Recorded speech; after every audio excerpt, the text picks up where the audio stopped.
Hello everyone. I'm so happy to meet you once again.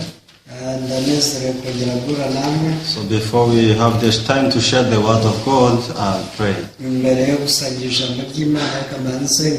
Our Father God, we thank you for this evening.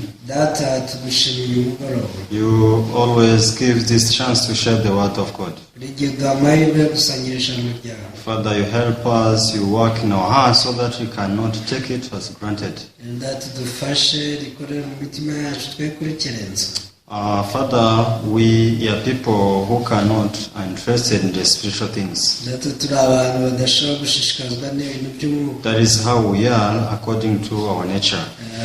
But I'm sure that once we meet your heart, we can be interested much in the word of God. So we work for everyone this time to listen to the word of God. We pray, believing in the name of Jesus. Amen. So this evening we are sharing from the book of Genesis chapter 17. Genesis chapter 17 from verse 1. Yes. When Abraham was 99 years old, the Lord appeared to Abraham and Abraham said to him, "I'm Almighty God, walk before me and be blameless." Abraham amaze imyaka 99 avutse, Uwiteka aramubonekera aramubwira ati, "Ni jye Mana ishobora byose, ugendera imbere yanjye kandi utungane rwose. And I will make my covenant between me and you, and will multiply you. I will multiply you exceedingly." Nanjye ndasezerana isezerano ryanjye nawe, nzakugwiza cyane.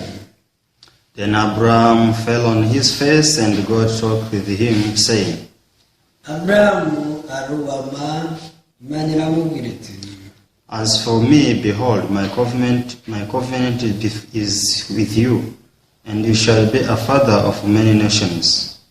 dore isezerano ryanjye ubwanjye ndariguhaye, nawe uzaba isekuruza w'amahanga menshi. No longer shall your name be called Abraham, but your name shall be Abraham, for I have made you a father of many nations. Kandi ntuzitwe ukundi Aburamu, ahubwo wiswe Aburahamu, kuko mugize sekuruza w'amahanga menshi. I will make you exceedingly fruitful, and I will make nations of you, and kings shall come from you.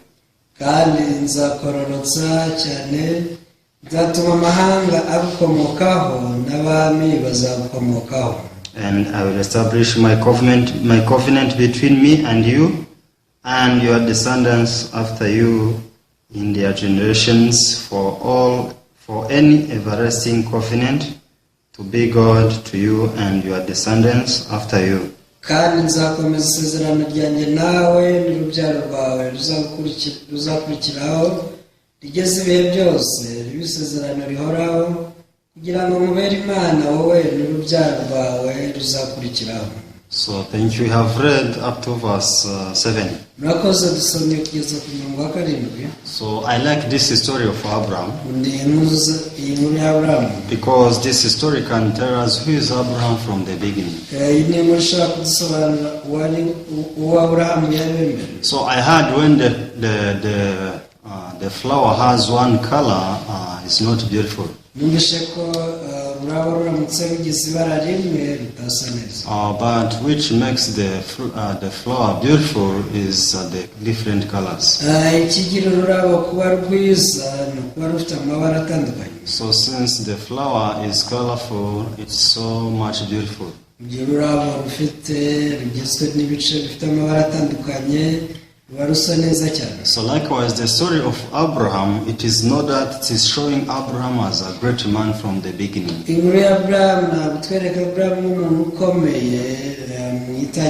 So the story of Abraham tells us how Abraham was a weak man. w'intege nke cyane. And this story can show us the point where Abraham reached and received the true faith in his heart. Kandi katwereka aho Abraham yageze akakira kwizera mu mutima we. This can teach us that there is no one who is born with faith. Ibi rero bitwereka ko nta n'umwe uvuka afite kwizera. Everyone can believe in God. Umuntu wese aho akagera ashobora kwizera Imana. Because faith is just to receive. Kubera ko kwizera ni ukwakira. But within ourselves we have no faith from above. Gusa muri twe nta kwizera kuba ku Mana tugira. Even if we try to make faith by ourselves, we cannot achieve it. Nubwo twagerageza guhanga kwizera ntabwo tukugeraho. So when we read this book of Genesis chapter 12, gusa iyo dusoma iki gitabo cy'itangira ibice 12, so in this chapter we can see how Abraham was called by God. aho tubona Imana yahamagaye Aburahamu. So we can see that God in his heart he had a certain and a big plan for the life of Abraham. Tunako umutima w'Imana yari ifitemo umugambi runaka ukomeye ku buzima bwe. So because Abraham was in his father's house, Aburahamu icyo gihe ari kwa se. he was just worshipping idols. Icyo gihe yahamyaga ibigirwamana. He had nothing to do with God. Nta hantu yari ahuriye n'Imana. Abraham was a man who could not think about the spiritual things. Yari umuntu utarashobora gutekereza ku by'umwuka. But God was thinking about Abraham. Ariko Imana yo yatekerezaga kuri Aburahamu. God wanted to guide Abraham into a lot of blessings. Imana yashaka kuyobora Aburahamu mu migisha myinshi. So this is how God called Abraham to come out of his father's house. Uku niko Imana yahamagaye Aburahamu ngo asohoke ave mu nzu ya se. So when Abraham was called, he stood up with his family. Ubwo Aburahamu yahamagarwaga yahagurukanye n'umuryango we. Because the Bible shows that he was together with his wife and his brother's son. Bivuga ko yari kumwe n'umugore we ndetse n'umuhungu w'umuvandimwe we. So who is Lot? Ari we Loti. This time Abraham was childless. Icyo gihe Aburahamu nta mwana yagiraga. So anyway, God started to guide him step by step. Gusa Imana yatangiye kumuyobora intambwe ku yindi. So this is how Abraham he arrived in the land of Canaan. Niko Aburahamu yageze i Kanani. So when we read the book of Genesis chapter 12 verse 7, Igitabo cy'itangira ibice 12 umurongo wa 7. so we can see that with the promise from the mouth of God, Abraham was promised this land of Canaan. Bivuga ko akanwa k'Uwiteka kasezeranije Aburahamu iki gihugu cya Kanani. Because the God told him that this is your land, I will give this land your descendants.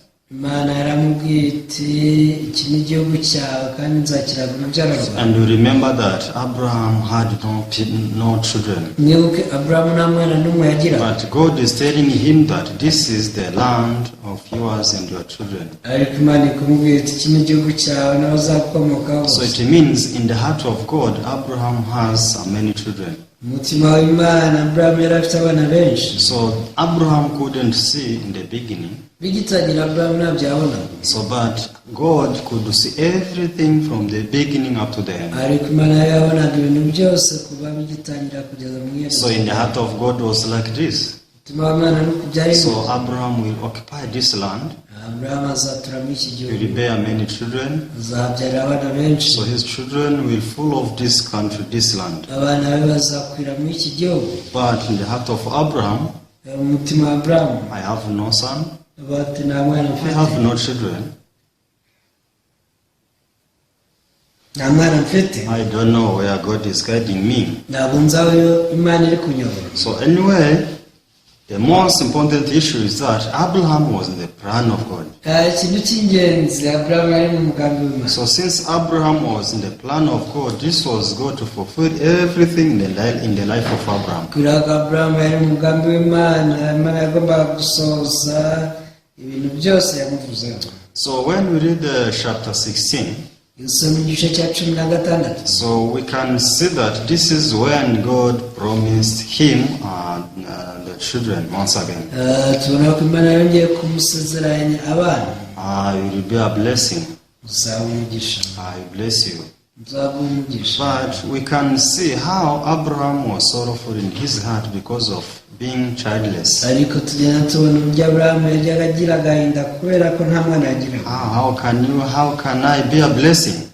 Ati ni gute nawe umugisha? Because I walk as childless. ngenda ndi umuntu w'inshiku utagira umwana. So because he was worried in his heart, maybe the child who was not his, who was Eliezer, will be inherited his possessions. umutima yari afite impungenge avuga ati umwana utari uwanjye niwe uzaragwa ibyanjye ari we Eliezer. So this is the heart Abraham was expressing before God. uyu ni umutima Aburahamu yajyaga abwira Imana. Let's read Genesis chapter 15. dusoma igice cya 15. Verse 2 says, But Abraham said, Lord God, what will you give me, seeing I go childless, and a heir of my house is Eliezer of Damascus? igice cya 15 umurongo wa karavuga ngo Aburahamu aramubaza ati mwami Uwiteka uzankorera iki ko nyina ndi inshike kandi uzazungura urugo rwanjye ari Eliyezeri umunyadamasiko. So this time Abraham was expressing his heart. iki gihe Aburahamu yagaragaje umutima we. So this time God was able to see that Abraham has no hope. Imana yahise ibona ko Aburahamu nta byiringiro afite. But God wanted to plant the hope in him in the heart of Abraham. nyamara Imana ashaka kuba ibyiringiro mu mutima wa Aburahamu. How can Abraham live with this hope that I will bear children? ni gute Aburahamu yabana n'ibyiringiro ati nzagira abana? So how can Abraham live without thinking that he is a childless? ni gute yabaho atabana n'ibitekerezo bimubwira ko ari inshike? So this is how God started to talk to Abraham. uku niko Imana yatangiye kuganira na Aburahamu. When we read verse 3, then Abraham said, Look, you have given me no offspring. Indeed, no born is in my house is my heir. umurongo wa 3 ati dore nta rubyaro wampaye kandi wavukiye mu rugo rwanjye azaragwa ibyanjye. And behold, the word of the Lord came to him, saying, This one shall not be your heir, but one who will come from your own body shall be your heir. maze ijambo ry'Uwiteka riza kuri we riti wose uzaragwa ibyawe ahubwo uzakomoka ku rukiryi rwawe niwe uzabiragwa. So now we can see that in the heart of Abraham is there, and in the heart of Abraham, Eliezer is there. ubu tubasha kubona ko mu mutima wa Aburahamu hari ibereyemo Eliyezeri. So, but in the heart of God, there was a son of Abraham from his body. ariko mu mutima w'Imana harimo umwana uzaturuka mu rukiryi rwe cyangwa se mu A son between Abraham and Sarah. umwana uzava kuri Aburahamu na Sara. So this was son which was in the heart of God. uyu niwe mwana wari mu mutima w'Imana. But how can this son reach the heart of Abraham? ase umwana azashyika mu mutima wa Aburahamu gute? So as long as Abraham keeps his own heart, he cannot meet the heart of God. igihe cyose Aburahamu agundiriye umutima ntiyahura n'umutima w'Imana. But once Abraham released this, Eliezer can meet the heart of God. ariko nimba Aburahamu arekuye Eliyezeri mu mutima we yahura n'umutima w'Imana. So our founder Pastor Park likes to say, washinze irivugabutumwa ajya avuga ati electricity flows in the electricity wire. ati amashanyarazi atemba aciye mu nsinga zayo. Also water run through the pipe. kandi amazi nayo agenda aca mu mpombo. So and also there is what we call faith. ariko hari n'icyo twita kwizera. So this is the channel between the heart of God and the heart of man. kwizera ko ni uruhombo cyangwa se urusinga ruhuza umuntu n'Imana. So we can see that there is the heart of God. tubasha kubona ko hariho umutima w'Imana. So if there is the heart of God, there is also the heart of man. ariko niba hariho umutima w'Imana hariho n'umutima w'umuntu. So if God wants to meet the heart of man, igihe rero Imana ishaka guhura n'umutima w'umuntu, faith must be there. kwizera kugomba kuba ikiraro. Because if there is no faith, there is no way to connect these two hearts. Mu gihe nta kwizera guhari ntibishoboka guhuza iyi mitima So yombi. when there is no faith, there is a separation between the heart of God and the heart of man. Iyo nta kwizera guhari haba hariho gutandukanwa k'umutima w'Imana. So but God wants this faith to be created between his heart and the heart of man. Ariko Imana ishaka ko kwizera kuremwa hagati y'umutima wayo n'umuntu. Because in the heart of God there is everything. Umutima w'Imana harimo ibintu byose. And the Bible says that everything God has are ours. Kandi biravuga ngo iby'Imana ifite byose ni ibyacu. So now there is a son of Abraham in the heart of God. Hari umwana wa Aburahamu mu mutima w'Imana. But in the heart of Abraham there is nothing. Ariko mu mutima wa Aburahamu nta kintu kirimo. He is only complaining. Harimo aritotomba gusa. Now Eliezer is going to be inherited my possession. Ubu Eliezer niwe uzanzungura. Why God didn't give me a son? Kuki Imana itampaye umwana? Why do I go as childless? Kuki ngiye gupfa n'inshike? And now God is telling me that he will bless me. Imana iramubwira ngo uzamugisha utamugisha. Bless me what? Ese uzamuha umugisha. So this was the heart of Abraham. Uyu ni umutima Aburahamu yari afite. But God wanted him to receive the son in the heart of God. Nyamara Imana yashaka ko yakira umwana uri mu mutima wayo. So anyway, this time Abraham heard the word of God. Gusa Aburahamu yaje kumva ijambo ry'Imana. So it is not that the son God was talking about appeared immediately. Ntabwo umwana Imana yavugaga yahise agaragarira mu maso ya Aburahamu. So Abraham waited and waited. Aburahamu yarategereje arongera arategereza arongera arategereza. So after waiting, his wife approached him. Nyuma yo gutegereza umugore yaje kumwegera. So now you see we have no child.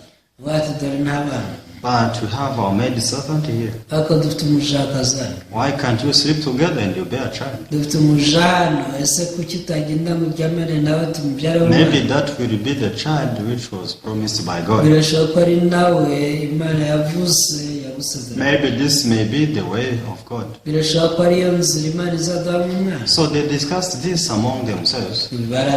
Barabiganiriye hagati yabo. So this is how Sarai came before her maid servant and connected her to Abraham. Niko Sarai yafashe umuja we amuhuza na Aburahamu. So but after bearing Ishmael, Bamaze kubyara n'Ishimayeli. so God appeared to Abraham and he told him that this is not the son I promised. Imana yabwiye Aburahamu ati si we mwana nagusezeranyije. So now we can see how Abraham, he was struggling. Ubu tubasha kubona uburyo Aburahamu yari arimo ahatana. Now we can see how he was living his own life. Yarimo abaho ubuzima bwe bwite. This life had nothing to do with God. Bwari ubuzima budafite icyo buhurira n'Imana. This was the life which was far from the promise of Ni God. ubuzima bwari butandukanye cyane n'isezerano ry'Imana. So even though Abraham was trying to work by himself, but God was ready to work for him. Nubwo Aburahamu yaragerageza kwikorera, Imana yari yiteguye kumukorera. So now when God begot this son Ishmael, Ubwo Aburahamu yabonaga umwana Ishimayeli, he was happy thinking that now the promise of God has fulfilled. yaranezeraga ati uku ni isezerano ry'Imana risohoye. Now I have got someone who will be inherited my possession. Mbonye none uzaragwa ibyanjye. But this was not the heart of God. Ariko ise wari umutima w'Imana. So God denied this son Ishmael. Uyu mwana Ishimayeli Imana yaramuhaga. Because this son was different from the son which was in the heart of God. Uyu yari atandukanye n'uwari mu mutima w'Imana. So God wanted to connect his heart with Abraham's heart. Imana yashaka ko Aburahamu ahuza umutima nayo. So first, distrust had to disappear. Kutizera ko agomba kubanza kuvaho. So God continuously visited Abraham. Imana yakomeje gusura Aburahamu. So visiting and fellowship, visiting and reminding the promise. Ikamusura bakaganira, ikamusura ikamwibutsa isezerano. Because God could see that still the heart of Abraham is still far from me. Imana yabonaga ko umutima wa Aburahamu ukiri kure yayo. So God wanted to erase Ishmael in the heart of Abraham. Imana yashatse gusiba mu mutima wa Aburahamu Ishimayeli. So because God wanted to put this son Isaac. Kubera ko Imana yashaka gushyira uyu mwana mu mutima wa So anyway, we cannot talk all about Abraham. Ntabwo twavuga ibintu byose ku buzima bwe. But one day, the heart of Abraham realized something. ariko umunsi umwe ikintu umutima wa Aburahamu watahuye. Because when we read the book of Genesis chapter 18, Mu itangira igice cya 18, that's when you see the angel of God visiting Abraham. abamarayika basuye Aburahamu. We can read this verse, Genesis chapter 18, verse 14. Reka dusome itangira igice 18 umurongo wa 10. Genesis 18, verse 14 says, "Is anything too hard for the Lord? At the appointed time I will return to you according to the time of life, and Sarah shall have a son." Itangira ibice 18 umurongo wa 14 uravuga ngo hari ikinanira Uwiteka se mu gihe cyashyizweho iki gihe cy'umwaka nikigaruka nzakugarukaho Sara abyara umuhungu. Yes, Abraham was so much confused in his heart. Aburahamu yari afite urushiro rwinshi mu mutima. How can I beget a son? Abati nabyara umwana gute? I'm too old. Ndashaje cyane. My wife is old. Umugore wanjye arashaje. So how can we believe that we'll have a son? Ubwo se twakwemera gute ko tuzabyara? Maybe you are joking. Kuba tukinisha. For God, forget about it. Mana ibyo byihorere. Because the time has passed already. Igihe rwose cyaraducitse. So maybe we are not the ones. Bishobora ko atari twebwe uvuga. So this is not fitting us. Ntabwo bihuje rwose n'ukuri. So Abraham was living in his own world. Aburahamu yabaga mu isi ye bwite. So but God was looking Abraham with another perspective. Ariko Imana yamurebaga yabaga ifite indoro yayo. So since the heart of Abraham was hardened, kubera ko umutima wa Aburahamu wari winangiye. now God was telling him, Imana yaje kumubwira iti, so is there anything too hard for the Lord? ese hari ikinanira Uwiteka? Abraham, tell me, Aburahamu ngambwira, if you believe that I'm Almighty God, nimba wizera ko ndi Imana ishobora byose, if you think that I can do everything, nimba utekereza ko ntabasha gukora buri kimwe cyose, why do you think that I cannot give you a son? ucyumva ko ntabasha kuguha umwana? Yes, you are too old. Nibyo urashaje cyane. Your wife is old. Umugore wawe arashaje cyane. Even your wife was born as a barren woman. Nawe yanavutse rwose ari ingumba. But is there anything too hard for the Lord? Ariko se hari ikinanira Imana koko? You tell me. Mbwire. If I'm Almighty God, I can give you a son, even not one. Ubwo ndi Imana ishobora byose, mbasha kuguha abana barenze umwe. I can give you many children. Nzaguha abana benshi cyane. So Abraham realized that Aburahamu yaje gutahura. maybe I'm wrong. Ati bishoboka ko nibeshye. Maybe I have established my thoughts. Bishoboka ko nimitse ibitekerezo byanjye. Maybe God can do it. Bishoboka ko Imana yabishobora kubikora. So Abraham was able to reflect in himself. Aburahamu yaje kwisubiraho. So for me to get a son, what does it have something to do with me? Yisubiragamo abyatsi kugira ngo ubundi mbyare umwana bihuriye he nanjye? Maybe it's the work of God 100%. Uyu ni umurimo w'Imana 100%. So Abraham was able to change his mind and his wife. Aburahamu yahinduye imyumvire ye n'umugore we. So when Abraham changed his mind, ubwo yahinduraga imyumvire, he was able to shift. yarimutse, He shifted his heart. yimuye umutima we. So even the situation was still same. Ibyo yabonaga byari bigisa. But since Abraham shifted his heart in the position of God, ariko amaze kwimura umutima we ugiye mu ruhande rw'Imana, so he was able to see himself as one who can bear a child. yatangiye kwibona nk'umuntu ushaka kubyara umwana. So because it is not from his power, atari uko bivuye mu mbaraga it ze, is not that he determined himself to bear a child, atari uko yiyemeje kubyara umwana, but this word of God, this promise of God is more than able to work in his life and beget a child. ahubwo kuko isezerano ry'Imana rifite imbaraga zirenze izikenewe zikorera muri we zikamuha umwana. So one day Jesus met a man who was in infirmity 38 years. umunsi umwe Yesu nawe yahuye n'umuntu wari umaranye uburwayi imyaka 38. So within that 8 years, this person could not walk. muri iyo myaka 38 umuntu ntiyashobora kugenda. So he was lying down before the pool of Bethesda. yari yiryamiye hasi ku kidendezi cy'i Betesida. So when Jesus came, he started to talk with this man. ubwo Yesu yazaga yatangiye kuganira n'uyu muntu. I have no one to put him in the pool. aravuga ati sinzi umuntu wanjugunya mu Even when the water changed, ni amazi yihundurije and they come before me. abandi bantangamo. So he had no hope. nta byiringiro yari afite. But Jesus told him, Yesu yaravuga ati take up your bed and walk. wowe yikorera uburiri bwawe ugendere. So this is completely different from the situation this man was in. byari bihabanye cyane n'ibihe uyu muntu yarimo. This was completely different from something this man may think in his mind. byari binahabanye n'ibyo uyu muntu ashobora gutekereza. So this man could have had a conflict in his heart. ashobora kuba yaragize intambara mu mutima we. Who is this man? basi ninde? This man is crazy. ni umusazi. Within that 8 years, I didn't walk. imyaka 38 yose ishize. Am I lying here because I don't know that other people can walk? ese ubundi ndyamye hano nyobewe ko abandi bagenza amaguru. Do I not know that walking is better than lying here? ese nyobewe ko kugenda ari byiza kuruta kuryama hano. No, you are telling me to walk. I can't walk. none ari kumbwira ngo ngende kandi ntabishobora. How can I walk? ese nagenda. You see my legs are withered. dore amaguru yanjye yaranyunyutse. So I don't know what was in his heart. ntabwo nzi ibyari mu mutima we. Because Bible cannot speak everything. kubera ko biriya ntabwo ivuga akantu kose. So Bible speaks what is really important for us. kitubwira iby'ibanze by'ingenzi. Because the Bible says that if they would have brought everything accordingly, everything happened in the past years, no one could raise up the Bible.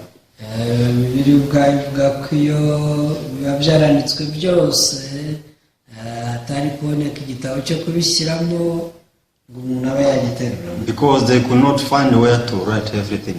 ntabwo bari kubona aho bashyira inyandiko zose. That's why people who wrote the Bible by the guidance of the Holy Spirit, niyo mpamvu abayobona mwuka wera mu kwandika igitabo. so they wrote things which are really needed for us. banditse bibiliya bandika ibyo dukeneye. So maybe this man had a conflict in his heart. ariko birashoboka ko uyu muntu yari afite intambara. But finally he was able to do according to the word of Jesus. ariko amaherezo yabashije gukurikira ijambo rya Yesu. He rose up as the word says, nuko ijambo ryamubwiye ngo haguruka yarahagurutse. took up his bed and walked. yikoreye uburiri bwe rwose aragenda. Everyone was shocked.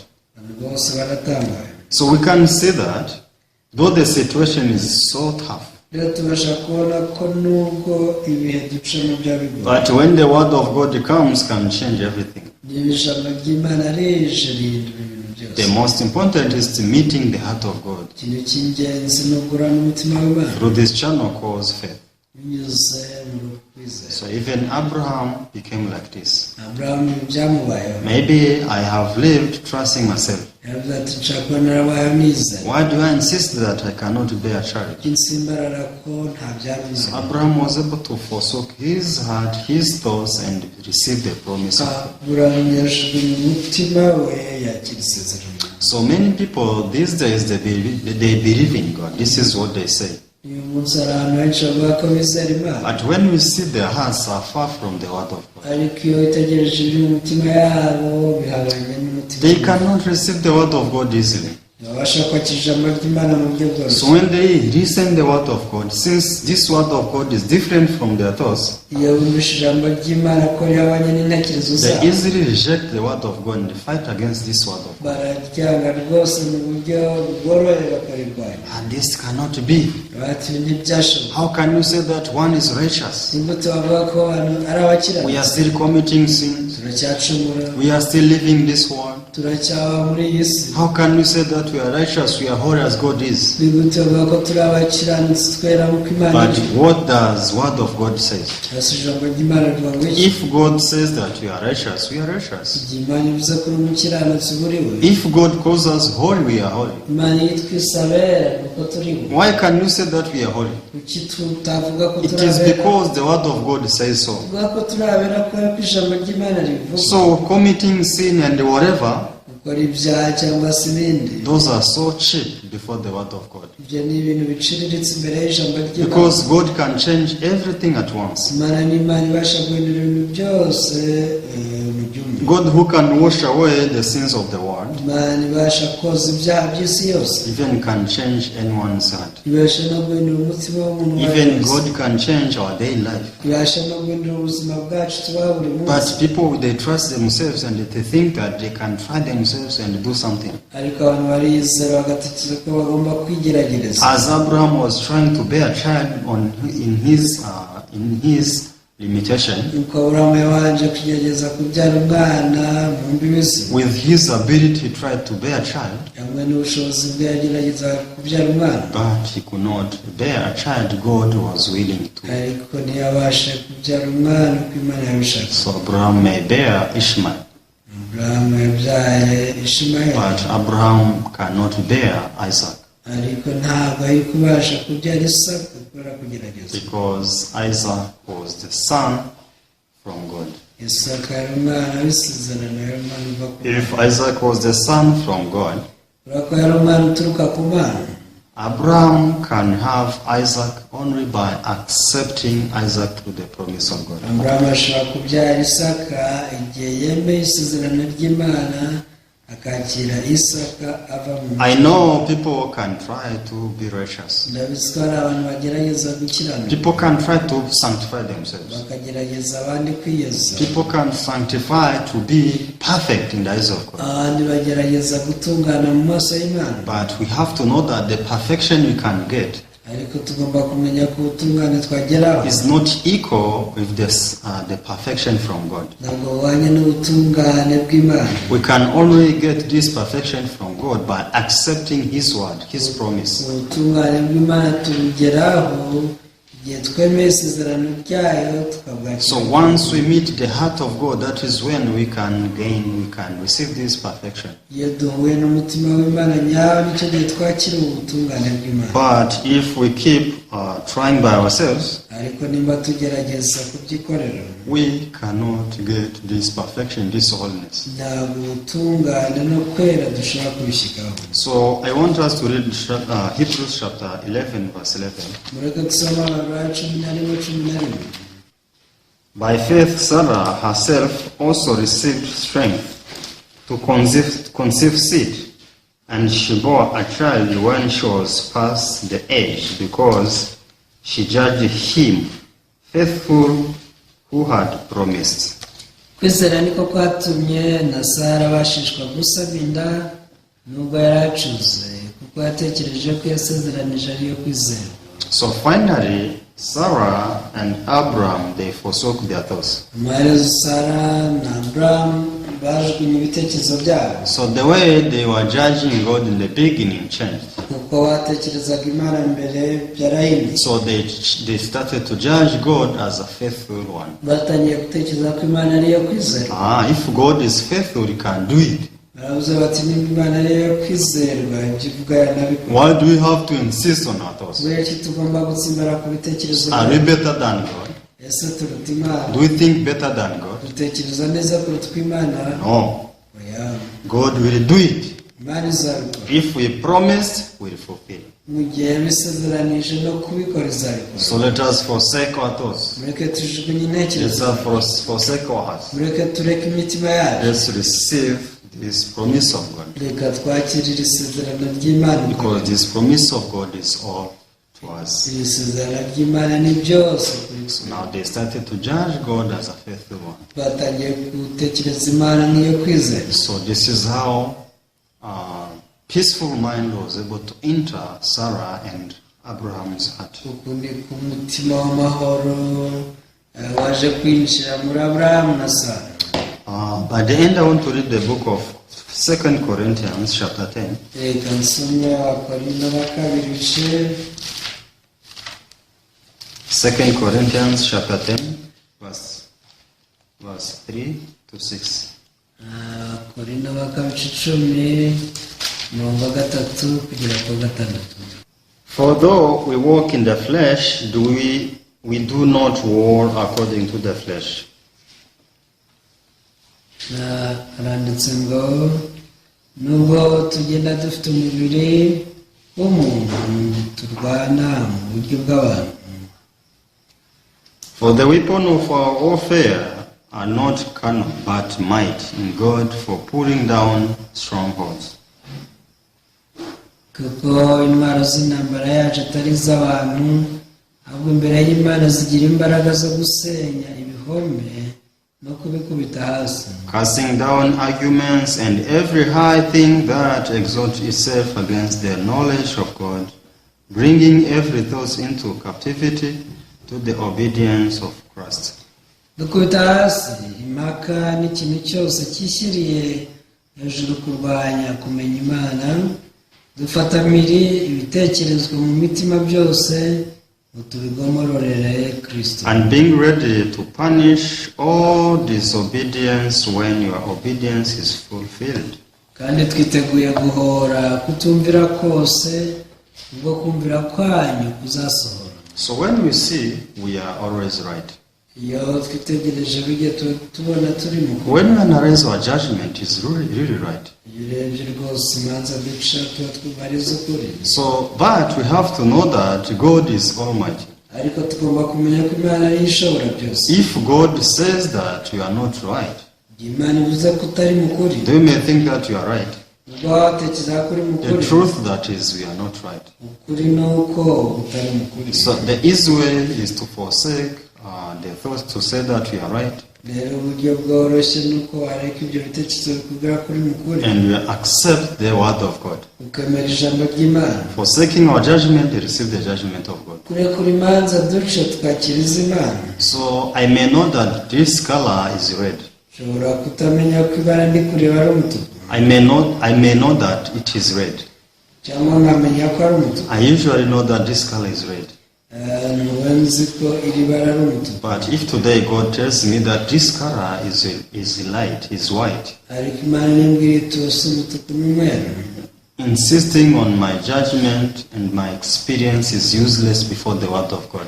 gutsimbarara ku bunararibonye bwanjye ni impfabusa imbere y'ijambo ry'Imana. So the easy way is to say that, I have been trusting my thoughts to think that this is a red color, but to God is a white color. Icyize kandi cyoroshye ni uko navuga nti nari narashutswe gutekereza ko yari umutuku kandi Imana ivuga ko ari umweru. I can see that when we meet the heart of God, the peace from Him comes to us. Mbasha kubona ko iyo n'umutima w'Imana amahoro ayivaho nawe akugeraho. So we are no different from Abraham.